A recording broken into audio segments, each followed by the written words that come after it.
I think to be fair to the good senator, ang gusto niya sigurong tanungin dyan since ang pinag-uusapan nga dito dun sa mga use nung some of the confidential funds ang sinasabi about daw sa possible recruitment ng mga leftist groups, etc. So gusto niyang tanungin, tinitingnan mo ba yung sitwasyon dyan?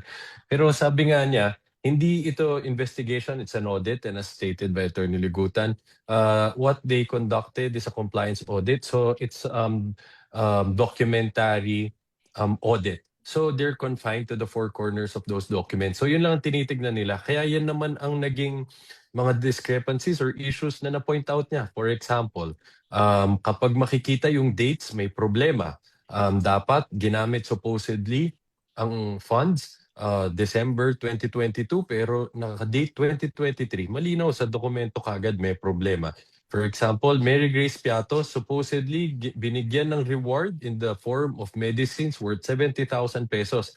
Malinaw kagad ang problema. Kung medicine pala ang binigay sa kanya, nasa ng official receipt na magpapatunay na talagang bumili talaga, no?